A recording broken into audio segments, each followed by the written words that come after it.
하나님 나라를 상실한 사람들이란 제목으로 우리 말씀 보겠습니다.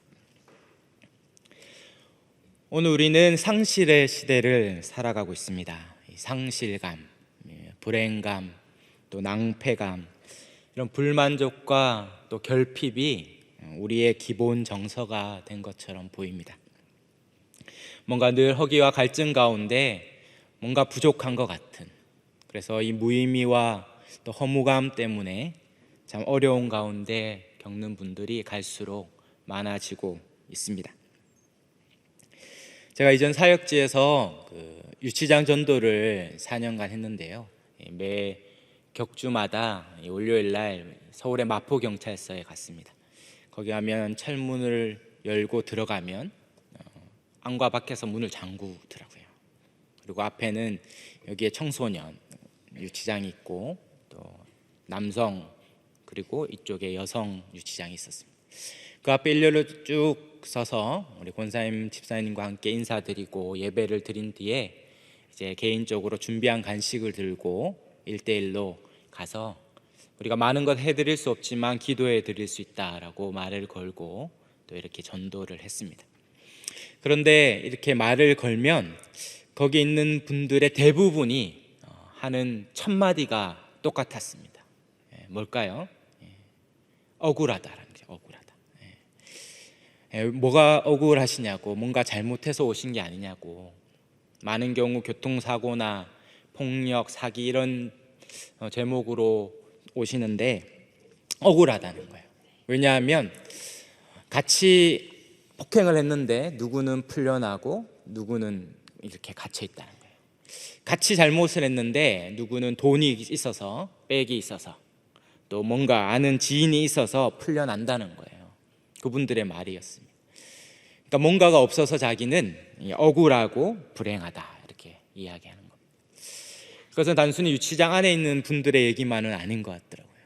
그 밖에 있는 많은 사람들도 뭔가 내가 없어서, 돈이 없고 또 누군가 알아주지 않는다고, 또 힘이 없다고 그렇게 불행하다라고 이야기합니다.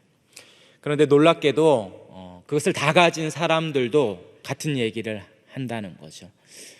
돈이 그렇게 많은 대기업 회장도 스스로 목숨을 끊고, 우리나라의 가장 큰 권력자도 그 권력이 자신을 구원하지 못하는 것을 지금 우리가 보고 있습니다. 또한 그렇게 온 국민이 알아주는 인기와 인정을 받았던 유명인들도 그것이 자신을 구원하지 못했던 것이죠.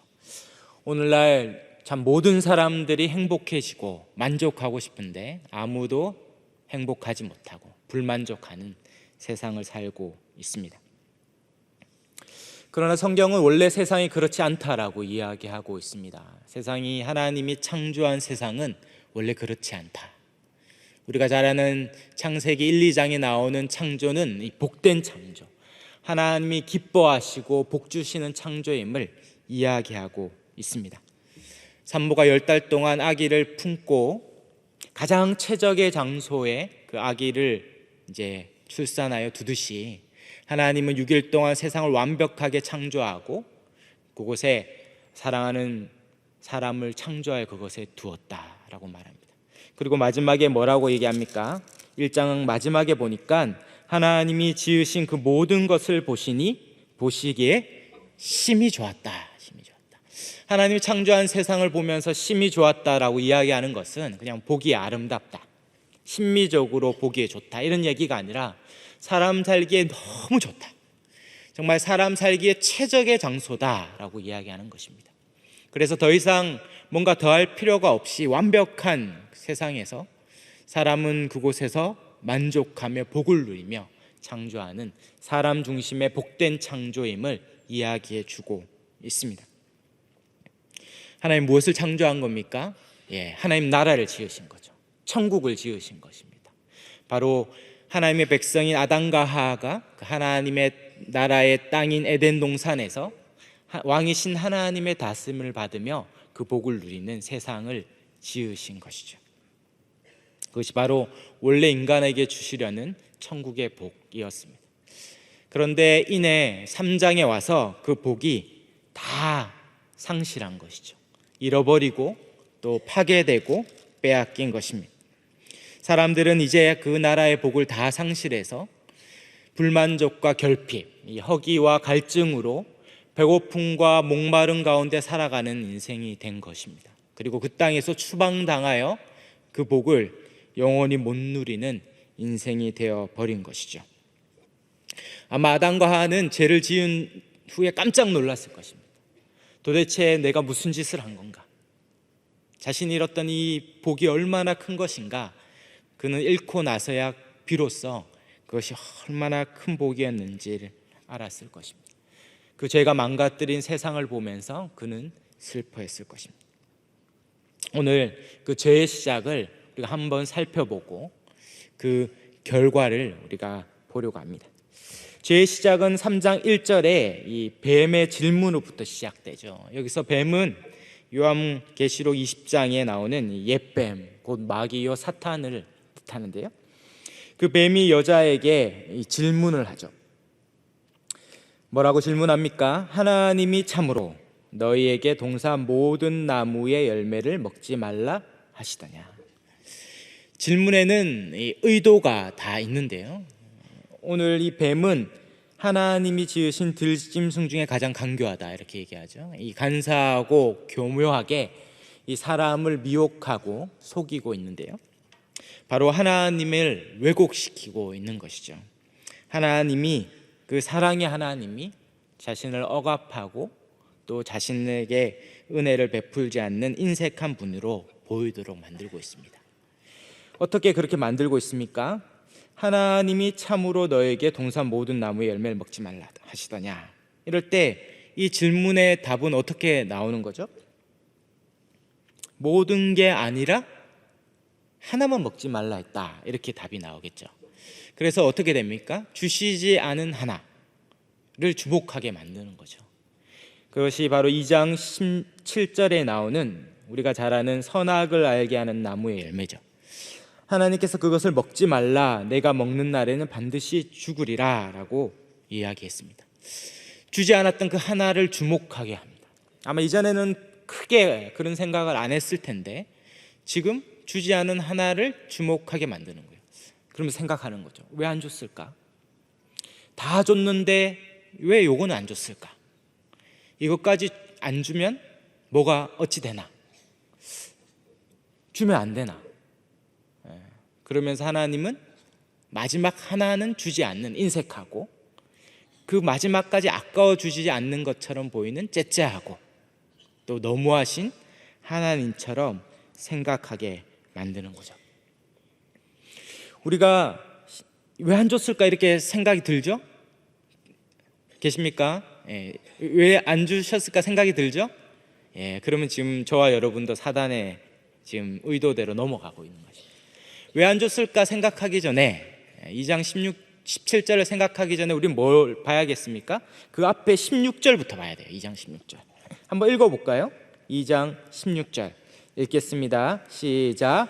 여호와 하나님이 그 사람에게 명하여 이르시되 동산 각종 나무의 열매는 내가 임의로 먹되. 먹지 말라 하기 전에 뭐라고 얘기합니까? 동산 모든 나무, 모든이야, 모든 나무의 열매를 임의로, 네 마음대로 먹으라 이렇게 얘기합니다. 또 그 나무는 어떤 겁니까? 그 위에 2장 9절에 보면 하나님이 그 땅에서 주신 것은 보기에 아름답고 먹기에 좋은 나무. 보기에 좋은 게 먹기도 좋잖아요. 그러니까 정말 죄가 들어오기 전에 가장 아름답고 먹기에 좋은. 그래서 이 죄가 들어온 이후에 타락한 이 땅에서 나는 여러분이 오늘 아침에 먹은 음식은 진짜 그 맛이 아닐 거예요. 여러분이 먹었던 그 사과의 진짜 맛은 천국에 가면 알 텐데 진짜 맛있고도 먹기에 좋고 보기에 좋은 그것을 임의로 마음껏 다 먹으라는 것입니다. 하나님이 이미 풍족하게 다 주신 거죠. 그러므로 다 주셨기에 이 동산 중앙에 있는 선악을 알게 하는 나무의 열매는 먹을 생각을 안 했을 거예요. 아니 먹을 필요가 없는 거죠. 아니 먹으려고 해도 먹기 어려울 겁니다. 이 중앙까지 가다가 보면 먹고 싶은 게 너무 많잖아요. 그래서 그걸 먹다 보면 먹을 생각도 안 들고 먹을 필요도 없고 먹을 이유도 없어요. 이 하와가 그거 먹고 싶었는데 꾹 참으면서 살았다 이렇게 생각하면 안 됩니다. 먹을 게 너무 많아서 그것을 먹을 이유가 없는 거예요. 여러분이 뷔페에 가면 경험하는 건데요, 이 뷔페에 가서 여러분이 접시를 딱 들고 시작하는 곳이 뭡니까? 야채와 샐러드가 있죠. 풀무원인데 풀만 있어요. 그래서 그거 좀 담다가 먹을 거 이게 좀 담다가 보면 맛있는 건 어디 있습니까? 즉석 요리 뭐 이런 한우 스테이크는 저 뒤에 있어요. 뒤에. 근데 여러분 이렇게 담다 먹어보면 아차 싶죠. 맛있는 걸 담으려 했는데 이미 접시가 가득 차 있어요. 그래가지고 다음에 와야지. 그리고 이제 다음에 가면 없어요. 그렇게 먹을 게 너무 많기 때문에 그걸 굳이 먹을 이유가 없는 거예요. 하나님이 그렇게 풍성하고 풍족하게 줬다는 거예요. 그런데 왜 하나님 그렇다면 굳이 동산 중앙에 선악을 알게 한 나무를 주신 겁니까? 그것은 기억하라고 준 거죠. 어디서나 잘 보이도록 동산 중앙에 선악을 알게 하는 나무를 둔 것은 기억하라는 거죠. 뭘 기억하는 겁니까? 주신 이를 기억하라. 이렇게 풍성하고 풍족하게 주신 그 은혜롭고 충만하고 나를 이렇게까지 사랑하시는 그 하나님, 나를 이 모든 것을 지어주신 그 하나님을 기억하라고 그 중앙에 둔 것입니다. 엄마가 아이들과 함께 밤에 피자를 시키잖아요. 그러면 피자를 많이 시키죠. 그러면 충분히 먹을 수 있어요. 그런데도 엄마는 굳이 그 아이들 앞에서 피자 한 조각을 떼서 이건 아빠 거야, 아빠가 오면 주자라고 떼어놨어요. 왜 그렇게 합니까? 아빠가 돌아왔을 때 자기 거 안 남겨놓으면 이제 난리 나니까. 그래서 한 게 아니에요.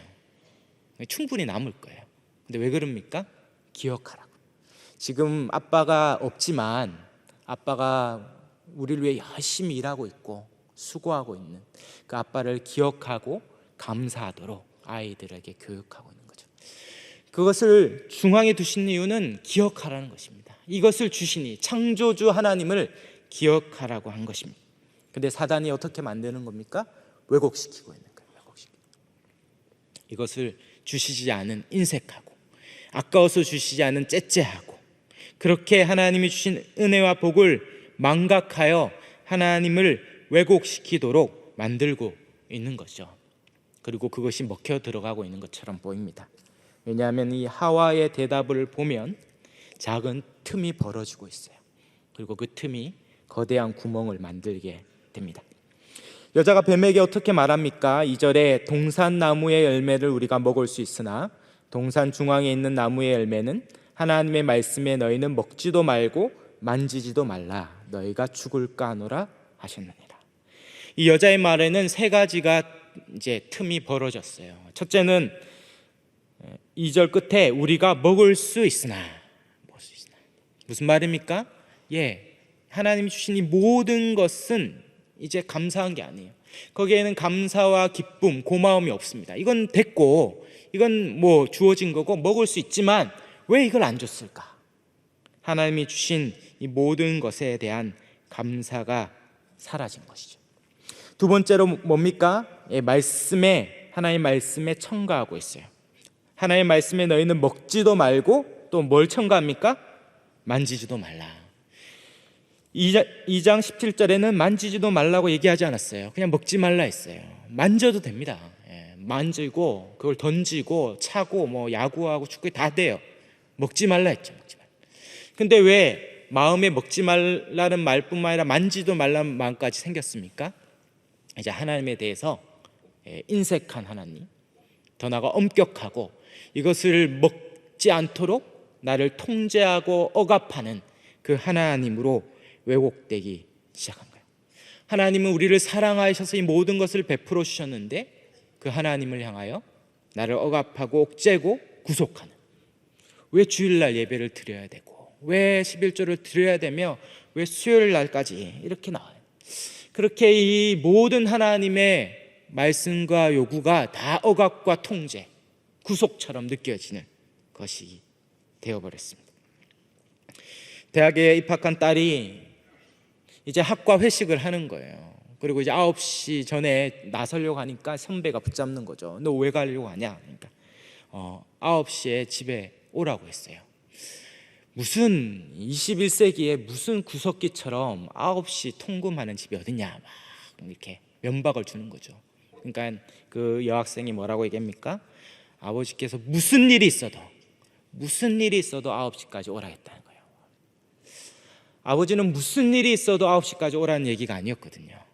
위험하니까 9시까지 오면 좋겠다. 예, 일이 꺼려움이 있고 또 있으면 늦을 수 있죠. 근데 이미 그 마음에 아버지에 대한 사랑, 관심이 이전에 뭐가 생긴 겁니까? 아버지는 나를 억압하고 통제하고 구속하는 분으로 생각하기 시작한 거죠. 이미 마음에서부터 어긋나기 시작한 것입니다. 나 귀찮고 자기 마음대로 하고 싶은데 자꾸 통제한다고 생각하고 있는 것이죠. 그리고 더 나아가서 셋째 뭐라고 얘기합니까? 마지막에 3절 끝에 죽을까 하노라. 하나님의 말씀을 불확신하는 겁니다. 17절에 하나님께서 분명히 말했죠. 그것을 먹는 날에는 반드시 죽으리라 했는데 그는 그 말씀을 모호하게 만드는 것입니다. 하나님의 말씀을 믿지 않는 것이죠.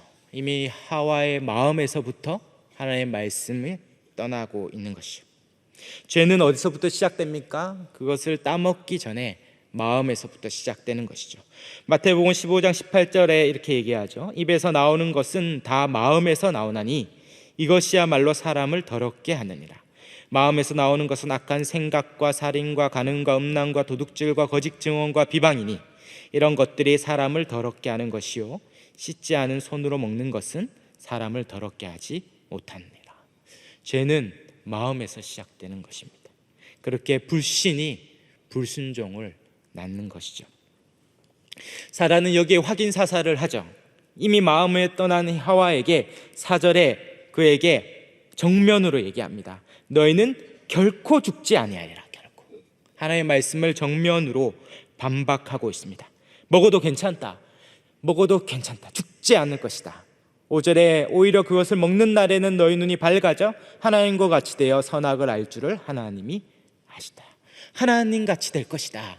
그래서 너 스스로 하나님으로부터 독립하여 스스로 선악을 판단하고 그렇게 살 수 있는 자가 될 것이다 라고 속이는 것입니다.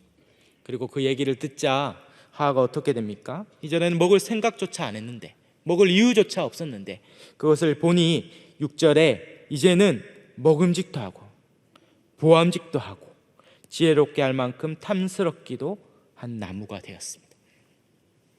둔갑해버린 것이죠. 그것이 자기의 인생에 유익이 되고 도움이 될 것처럼 달콤하게 보이기 시작한 것입니다. 그리고 결국 자기도 먹고 남편도 먹게 합니다. 결국 죄의 본질은 무엇입니까? 죄는 선악과를 먹는 게 죄가 아닌 거예요. 죄는 뭐부터 시작됩니까? 죄는 하나님의 말씀에 대한 불순종이 죄의 핵심입니다. 하나님이 우리 인생의 기준이 아니라 내가 내 인생의 기준이 되어서 내가 내 원하는 대로 하고 싶은 대로, 이게 내 몸뚱아리고 내 시간이고 내 자녀고 내 거고 다 내 거예요. 그러니까 내가 내 걸 내 마음대로 하는데 왜 그러냐 주장하는 것, 그것이 죄입니다. 죄는 단순히 윤리적이고 도덕적인 것이 아닌 것이죠. 죄는 하나님과 관련되어 있는 것입니다. 하나님이 창조주요, 우리는 그의 피조물로 그의 말씀에 순종하여 살아가는 것이 마땅한데 내가 내 스스로 선악을 판단할 수 있는 하나님의 자리에 올라서서 내 스스로 판단하고 결정하며 마음대로 살겠다는 것, 그것이 죄의 핵심이라는 것이죠.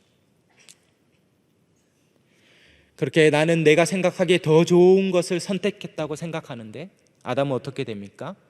그것은 생명 대신 하나님으로부터 떠나 죽음에 이르는 것이죠. 바로 하나님으로부터 분리의 것입니다. 죄의 결과는 바로 생명에서 떨어져 나와 죽음에 이르는 것이죠. 반드시 죽으리라 했으니 그는 죽은 것입니다. 실상 지금 당장 죽진 않았죠. 딱 먹는 순간 이게 독사가처럼 딱 먹으면 죽어야 되는데 딱 죽진 않았어요. 그러나 죽은 것입니다. 영적으로 죽은 것이죠. 즉시 죽은 것이죠. 그리고 그 죽음, 영적인 죽음은 반드시 육체의 죽음으로 결론이 날 것입니다. 그는 지금 살아있습니까? 그러나 살았으나 죽은 자입니다. 그가 스스로 하나님의 벗어나 마음대로 살고 싶어 떠났지만 그는 떠나는 순간 죽었고 이미 죽은 것이요 결국 죽음으로 끝이 날 거예요. 어느 날 이 물 안에 물고기가 있는데 봄이 왔어요. 그러니까 햇볕이 따뜻하고 또 밖에 산들거리는 봄바람도 맞고 싶고, 그런데 자기는 왜 맨날 이 물에 처박혔냐 이렇게 생각을 한 거예요. 그래서 내가 이제 물 밖에 나오고 싶다. 저 나가서 따뜻한 햇살도 맞고 또 산들거리는 바람도 이렇게 맞고 싶다. 그래서 자기가 막 발버둥 쳐서 물 밖에 나왔단 말이죠.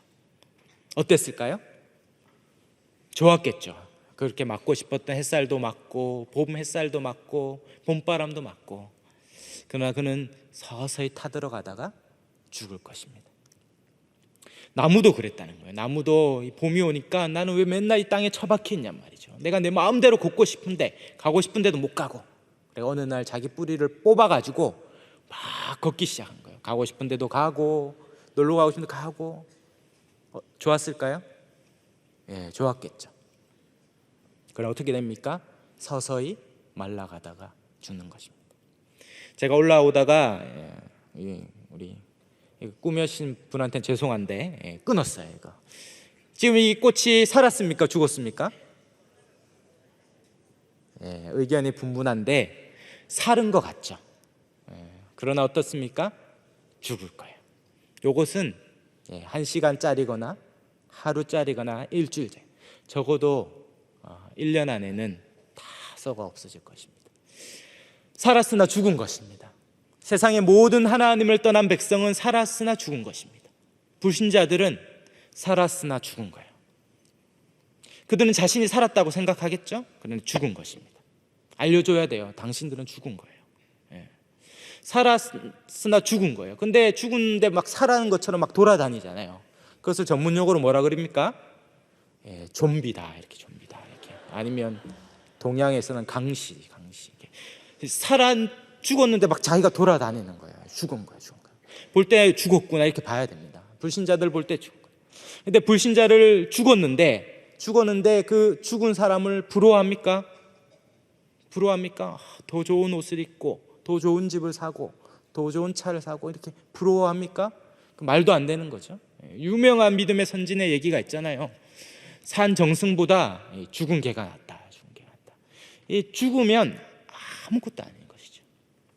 제가 서울에 사역할 때 세브란스 장례식장에 자주 갔는데요. 세브란스 병원 장례식장이 리모델링을 했어요.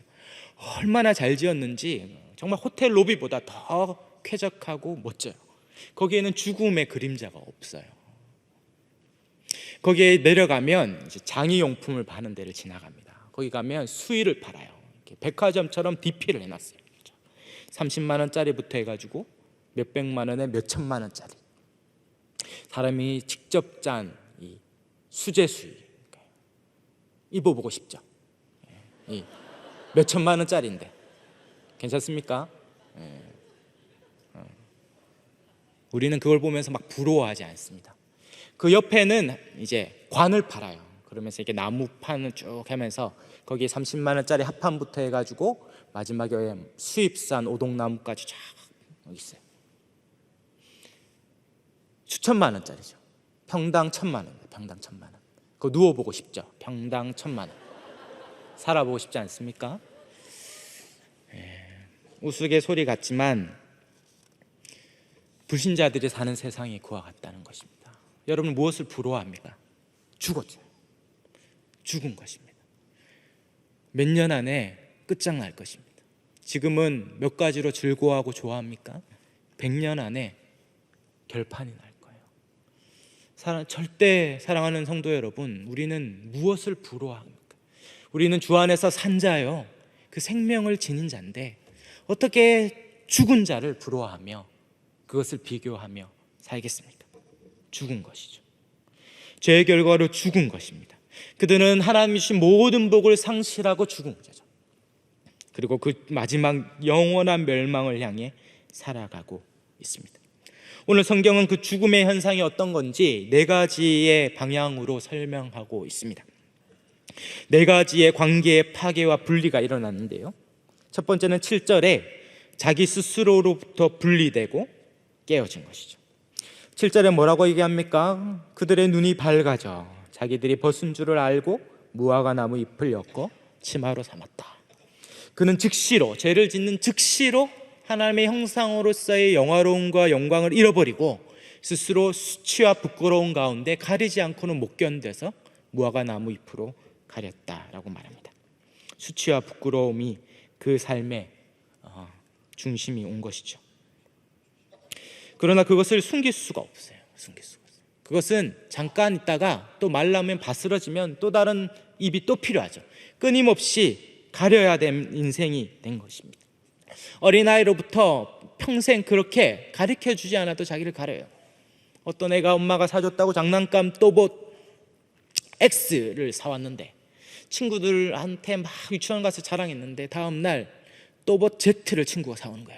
그러니까 자기가 이것 때문에 막 뽐냈는데 Z 앞에서 작아지는 거죠. 그 다음에는 또봇 X, Y, Z, Y. 그 다음에 계속 새로운 모델을 갖고 오면서 점점 부끄러워지는 거죠. 그 어릴 때부터. 그 다음에 성적으로. 그래서 자기 성적으로 자기 수치와 부끄러움을 가리고 자기가 뭔가 된 것처럼 가지만 그러나 대학에 공부 못하는 애가 먼저 들어가는 거예요. 자기는 재수하면 또 그 수치와 부끄러움이 오고, 그런데 또 역전해서 재수한 애가 먼저 취직을 했죠. 그러니까 또 그러다가 딴 애가 또 결혼을 먼저 한 거예요. 그러면 또 끝날 줄 알았는데 다른 애가 먼저 아기를 놓고 그 아기가 먼저 또 크고 뭐 평생 그렇게, 그러니까 할머니가 되면 이제 손주 가지고 또 하는 거예요. 손주가 대학에 갔다 너니, 그러니까 평생 이 수치와 부끄러움을 가리기 위해 자기를 스스로 존귀함과 영화로움을 갖지 못해 다른 대체물을 가지고 계속 자기를 가리기 위해 평생 그렇게 살아가는 인생, 그것이 바로 죄의 결과입니다. 그것은 뭐 때문에 생긴 것입니까? 바로 두 번째, 하나님으로부터의 분리로부터 생긴 거죠. 8절에 하나님으로부터 그는 분리되어 하나님의 낯을 피하여 숨는 자가 되었습니다. 원래는 9절에 하나님이 아담을 불렀던 것 같아요. 평소에도 내가 어딨냐, 아담아 어딨냐, 너무 좋겠죠? 부르면 예 하나님 제 여기 있어요, 막 달려왔을 거예요. 그런데 오늘 10절에 보니까 내가 하나님 소리를 듣고 내가 벗었으므로 두려워하여 숨는다. 이제 숨는 거죠. 죄는 숨는 것이죠. 제가 원래 이렇게 저녁에 들어가면 아들이 1, 2, 3 있거든요. 아들이 3명인데 이렇게 되게 좋겠죠. 제이야 이렇게 부르면 막 달려와요. 그럼 막 안기고 그러는데 어느 날은 제이야 이렇게 부르면 대답이 없어요.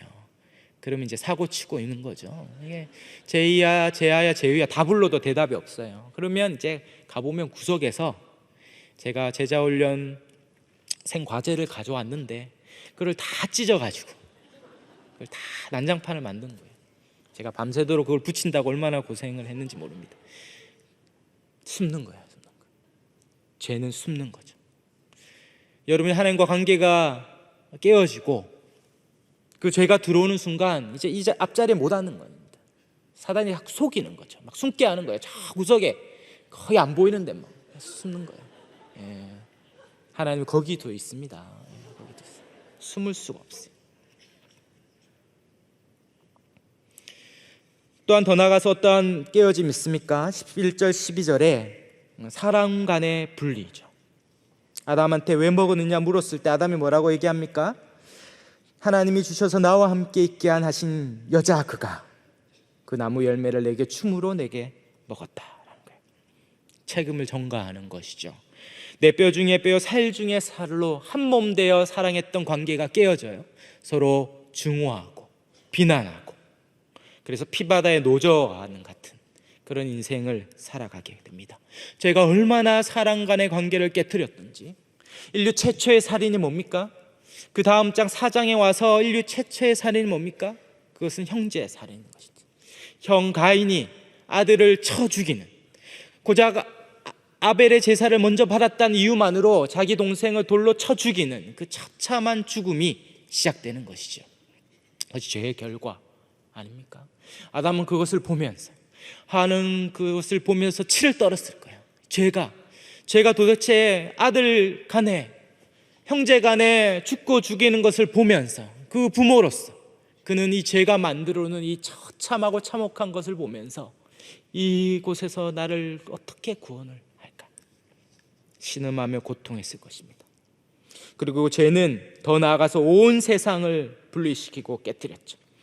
17절에 보니까 아담의 죄로 말미암아 아담이 다스리는 온 세상이 파괴되어서 땅은 너로 말미암아 저주를 받고, 18절에 땅이 내게 가시덤불과 엉겅퀴를 낸다라고 말합니다. 온통 다 깨어져서 더 이상 수고하여도 먹을 것들이 풍성하고 넘쳤는데 이제 더 이상 땅은 제대로 소산을 내지 못하는 거예요.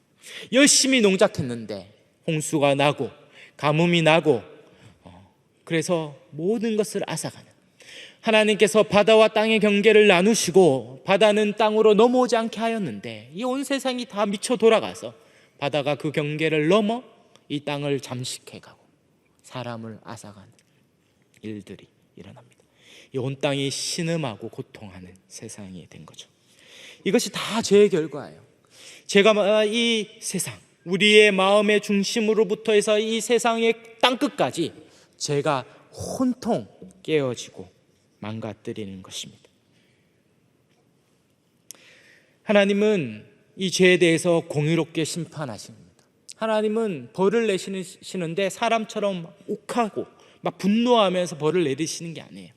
각각 이 아담에게 묻고 하와에게 믿고 정확하게 묻고 그 죄에 가장 합당하게 정확하게 과하지도 않고 부족하지도 않게 공의롭게 심판하십니다. 계속 묻고 계신 거죠. 아담아 왜 그러느냐, 하와 너는 왜 그러느냐 묻고 계시는 거죠. 왜 그랬습니까? 돌이킬 기회, 회개할 기회를 계속 주고 있는 거죠. 그렇게 계속 묻다가 뱀에 이르러서는 더 이상 묻지 않습니다. 그리고 14절에 심판하시죠. 뱀은 무슨 심판을 받습니까? 14절에 뱀은 저주를 받아 배로 기어다니며 흙을 먹고 살게 됩니다.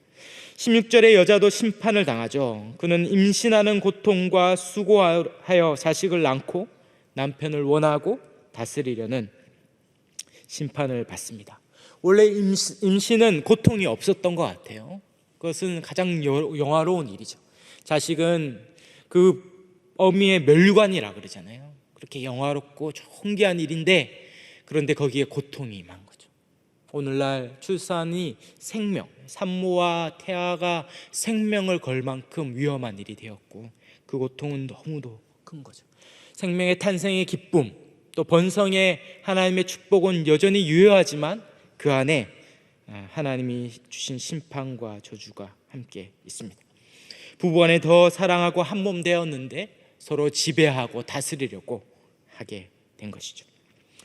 더 나아가 17절부터 아담에게는 무슨 심판이 있습니까? 평생 수고하여야 먹습니다. 원래 노동은 복이었고 화초를 키우듯이 기쁨의 일이었는데 이제 더 이상 노동은 기쁨만이 아니라 수고요 고통이죠. 땅은 제대로 농사 지은 대로 열매를 거두지 못하게 되었습니다. 그렇게 죄의 결과가 죽음이요 온통을 깨트린 것이죠. 결론적으로 마지막은 무엇입니까? 마지막 심판의 끝은 19절 끝에 너는 흙이니 흙으로 돌아갈 것이다. 결국 죽음으로 끝이 납니다. 온통 심판과 저주, 하나님 주신 모든 복을 상실하고 잃어버리고 빼앗기는 것으로 끝나는 것처럼 보입니다. 그런데 오늘 성경에 보니까 이렇게 저주로만 끝이 나는가? 그런데 놀랍게도 하나님의 저주와 심판이 선언되는 이곳에 놀랍게도 하나님의 구원과 회복이 함께 있다는 것을 발견하게 됩니다. 저주로 끝날 것 같은데 희망과 소망으로 끝나는 거예요. 15절에 보십시오. 우리 한번 읽어볼까요? 우리 마지막으로 15절 한번 읽겠습니다. 같이 3장 15절 읽겠습니다. 시작. 내가 너로 여자와 원수가 되게 하고 내 후손도 여자의 후손과 원수가 되게 하리니 여자의 후손은 내 머리를 상하게 할 것이요 너는 그의 발꿈치를 상하게 할 것이니라 하시고, 뱀이 저주받는 이 한가운데 이 원복음, 이 오리지널 가스펠, 이 원복음이라 하는 하나님의 놀라운 복음이 선언되는 거예요. 내가, 하나님께서 너 뱀에게 말하죠. 여자와 원수가 될 것이다. 내 후손, 이 사단의 후손도 이 여자의 후손과 원수가 될 거예요. 여자의 후손은 이 뱀, 사단의 머리를 상하게 하고, 이 사단은 여자의 후손의 발꿈치를 상하게 하는 거예요. 결론적으로 여기에 여자의 후손은 누굽니까? 예수 그리스도죠. 예수 그리스도. 여자의 후손으로 오실 예수 그리스도가 이 사단을 결정적으로 패하게 하시고 구원하실 거라는 거예요. 십자가의 고난과 죽음은 큰일이죠. 그러나 그것은 발꿈치를 상하는 정도밖에 아닐 거라는 거죠. 그리고 그는 3일 만에 부활하사 뱀을 결정적으로 머리를 상하여, 시골에 보니까 뱀을 잡을 때 머리를 때리더라고, 막대기로. 그러면 즉사하는 것입니다. 더 이상 회생이 없어요. 끝장나는 것이죠. 그렇게 사단을 끝장내고 우리를 구원하는 일이 있을 거라는 거죠. 멜 깁슨 감독의 패션 오브 크라이스트라는 영화에 보면 이 첫 장면에 겟세마네 동산에서 예수님이 기도하는 장면으로 시작됩니다. 그는 땀방울이 핏방울대로 기도하는데 그 옆에 뱀이 지나가죠. 그것은 사단으로 형상되는 것이죠. 이 잔을 옮겨달라는 이 유혹 앞에 그는 그 잔을 쥐고 십자가의 길을 일어서면서 뱀의 머리를 꽝 밟으면서 그 영화가 시작됩니다.